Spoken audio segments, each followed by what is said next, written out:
どうも、今日のテーマはもうみんな大好きですよね。日本のソウルフード、唐揚げです。家で、お店で、お弁当で、考えただけでお腹が空いてきちゃいますよね。で、今回はですね、この最高の料理をちょっと科学の目で見て、どうすればもっと賢く、そしてもっと美味しく楽しめるのか、その秘密を解き明かしていこうと思います。さあ、一緒に深掘りしていきましょう。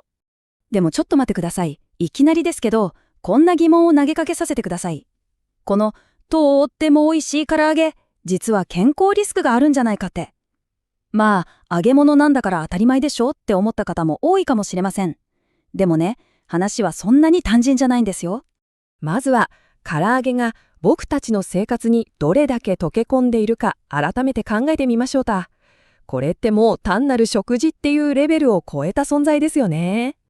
そうなんです。まさにこれ。家庭の食卓から街角のコンビニ、専門店の定食まで、唐揚げって日本の食文化そのものと言ってもいいくらいですよね。だからこそ、その健康への影響をちゃんと理解すること、これがね、すごく重要になってくるわけです。さて、ここからが本題に入っていきますよ。唐揚げのリスクっていうのは単にカロリーが高いとか脂肪が多いとか、そういう話だけじゃないんです。いや、実は近年の科学ではもっとずっと複雑な危険性っていうのが指摘されてるんですね。例えばこれ、ウィメンズヘルスイニシアチブっていうアメリカの10万人以上の中高年女性を対象にしたものすごく信頼性の高い研究があるんですけど、そこからちょっと気がかりな事実が見えてきたんです。これからその衝撃的な数字をお見せしますね。まず、こちらです。週に1回以上フライドチキンを食べる人は、全く食べない人と比べて、なんと、あらゆる原因での死亡リスクが 13% も高くなるという結果が出てるんです。それだけじゃないんです。心臓とか血管の病気、いわゆる心血管疾患による死亡リスクについては 12% も高くなる。これはちょっと無視できない数字ですよね。じゃあ、一体なんでそんなリスクが生まれるのか。その原因は、揚げる過程で生まれる招かれざる客、つまり有害な化学物質たちです。彼らを一人ずつちょっと紹介していきましょう。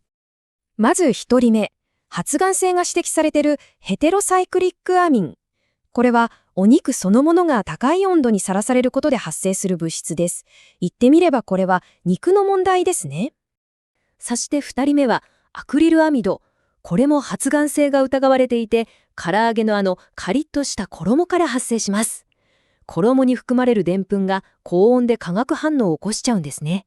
これは衣の問題です。そして最後が酸化した脂質とコレステロール。これは揚げるための油、特に何度も使い回した古い油とか、あとは鶏の皮の油が熱で劣化して生まれる有害物質です。これが動脈硬化の原因になったりもする。いわば油と皮の問題ですね。さて、ここまで聞くと、なんだか唐揚げを食べるのが怖くなっちゃったかもしれませんが、いやいや、ご安心よ。ここからが面白いところなんです。実は、僕たちが食べている日本の唐揚げには、科学的に見て、欧米のフライドチキンよりも優れた点がちゃんとあるんですよ。その最大の鍵を握っているのが、衣に何を使うか。小麦粉なのか、それとも片栗粉なのか。ご家庭では普段どちらを使っていますか？実はこの選択がリスクを劇的に変えるんです。この表を見るとその違いは一目瞭然です。日本の唐揚げでよく使われる片栗粉。これは小麦粉と比べて、まず油を吸う率、吸油率が圧倒的に低いんです。これだけでカロリーと脂質を自然にカットできますよね。で、さらに注目してほしいのがアクリルアミドの原因物質です。片栗粉は精製されたでんぷんなので、原因となるアスパラギンというアミノ酸がほとんど含まれてないんです。いやー、これは健康面でめちゃくちゃ大きなアドバンテージですよね。そう、片栗粉って揚げることで表面にまるでガラスみたいなすごく緻密な膜を作るんです。これが強力なバリアになって油の侵入を防いで、同時に肉の旨味である肉汁を中にギュッと閉じ込めてくれる。だから唐揚げはよりヘルシーで、しかもジューシーに仕上がるっていうわけなんですね。じゃあ、この科学的な知識をどうやって活かせばいいのか。ここからは唐揚げのリスクをぐっと抑えるための超実践的なテクニックを紹介していきます。ポイントはたったの3つです。